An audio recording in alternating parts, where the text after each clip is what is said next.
ভালোবাসার জায়গা মদিনা, ভালো লাগার জায়গা মদিনা।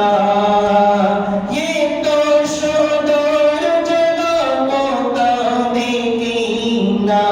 সাজিয়েছে দয়ালের আপনা, সাজিয়েছে দয়ালের আপনা।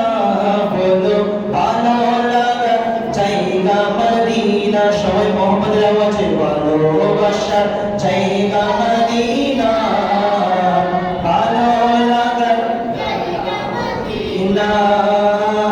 মদিনা শরীফে নূরের খজিনা, মদিনা শরীফে নূরের খজিনা। আশিক ছাড়া অন্য বুঝে না, গোলাম ছাড়া অন্য বুঝে না। বলো ভালো লাগার মাশাআল্লাহ। আরেকটু ইমানে আওয়াজে ভালোবাসার জায়গা মদিনা, ভালো লাগার মদিনা। একদিন কবর যাব, কেউ তো যাবে না। কথা বলুন ঠিক কিনা?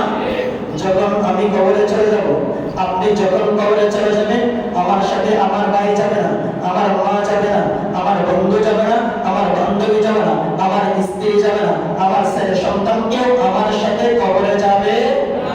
আমার আপনার সাথে একজন কবরে যাবে, তিনি হচ্ছে শাহে মদিনা। কথা বলুন ঠিক কিনা? সেই জন্য কবি বলেন একদিন কবরে যাব, কেউ তো যাবে না। আসবে আমার শাহে মদিনা, যাবে আমার শাহে মদিনা। বলো ভালো লাগা জায়গা মদিনা, জোরে ভালো লাগা জায়গা মদিনা। ভালোবাসার জায়গা মদিনা, ভালো লাগা জায়গা মদিনা। যতই দরদ পড়ি দিতে মিটে না, নবীর দরদের দিতে মিটে না। আমরা যখন আশিক রাসূলুল্লাহ আমার নবী শামসুদ দোহার দরুদ পড়তে থাকি, যত পড়ি তত ভালো লাগে। কথা বলুন ঠিক কিনা? কিন্তু আমরা কারো তৃপ্তি মিটে, কথা বলুন বাবা, কারো তৃপ্তি মিটে না। তাই কবি বলেছেন যতই দরদ পড়ি দিতে মিটে না, মসজিদেও শান্তি থাকে না। ভালো লাগার জায়গা